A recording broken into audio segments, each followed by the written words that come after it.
Salut les amis, alors là je suis dans un lieu de ouf, vlog urbex, ça tourne mal explication. Non je déconne, en fait je suis dans ma cave et je cherche un truc de mon enfance, bah tiens il est là. Et je l'ai écrit, j'avais 10 ans je crois, même pas. Alors c'est écrit le rêve de ma vie. On va enfin savoir. Devenir membre du club Dorothée.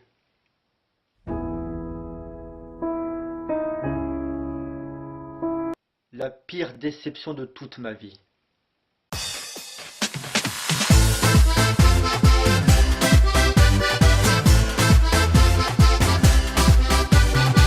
Bonjour à tous et bienvenue dans ce nouveau numéro de Retour en Images, l'émission qui vous replonge dans la nostalgie des années 90. Et aujourd'hui je vais vous parler de...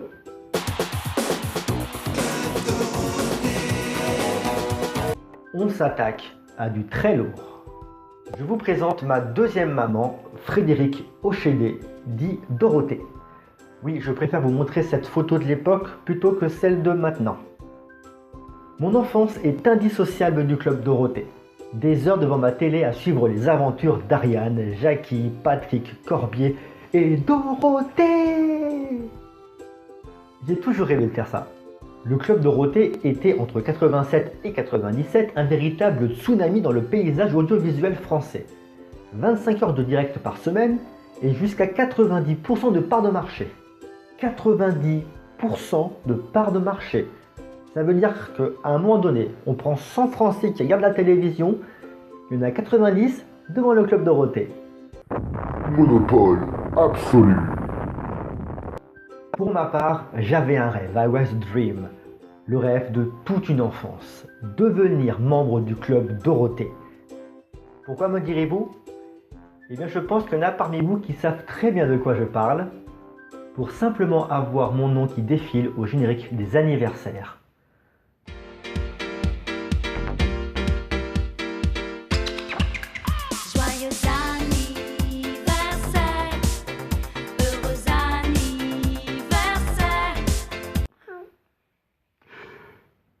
C'est tellement beau! C'est comme un tremblement de terre. Oui, alors, pardon, oui, je vous ai pas prévenu, ce genre de choses-là peut arriver à tout moment. Cette émission proposait aux enfants, en plus des fameux dessins animés, des chansons donc de Dorothée, mais aussi des autres membres de l'équipe. Le nez de Dorothée, qu'on se le dise, restera cette année dans sa valise, au milieu des chaussettes rouges et jaunes à petits pas. On se prendra plus les pieds dedans quand elle regarde en bas. J'adore cette chanson.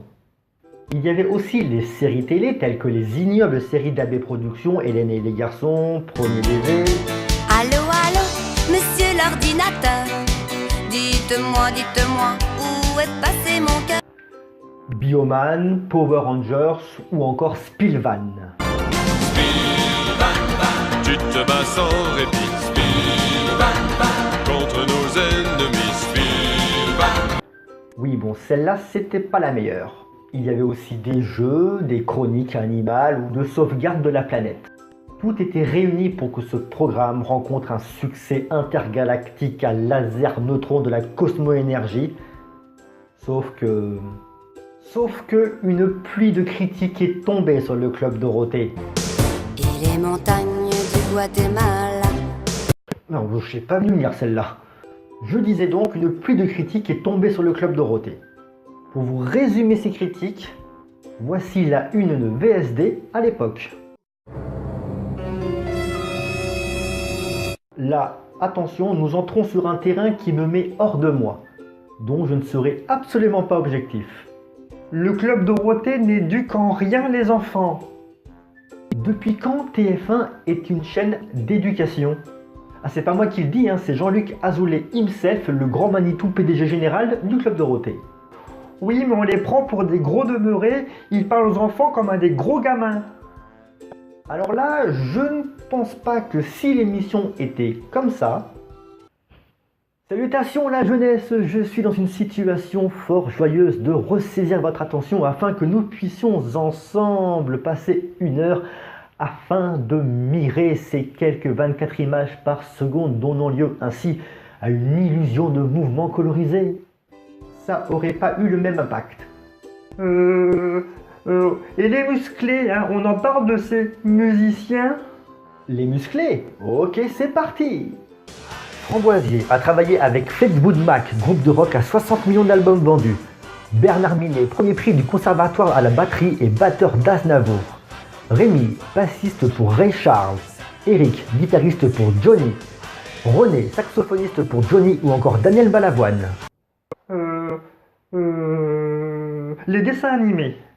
Ils sont ou trop violents, ou à connotation sexuelle, ou autres sujets qui peuvent choquer les enfants. Que se serait-il passé si Azoulay aurait cédé aux critiques?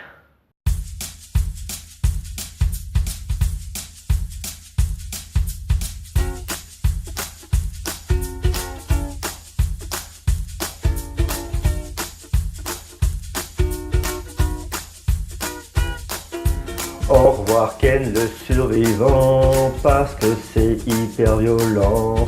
Au revoir au grand Senseiya, des coups de poing, un tour de bras.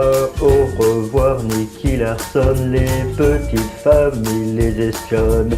Au revoir à Jeanne et Serge, l'amour tabou qui nous gamberge. Au revoir Olive et Tom, on tacle, on casse et on assomme. Au revoir l'école des champions, il a aussi sa taille à fond.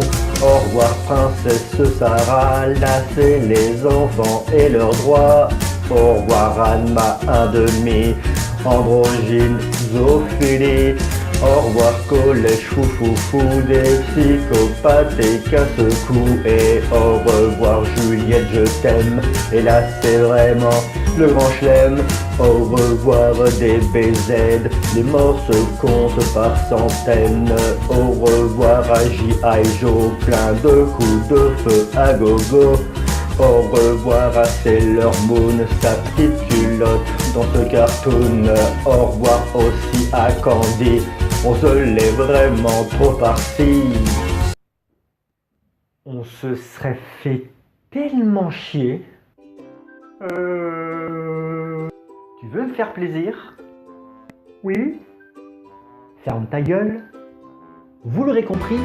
Des millions de copains te tendent la main. Je suis un virulent défenseur de la cause Club Dorothée.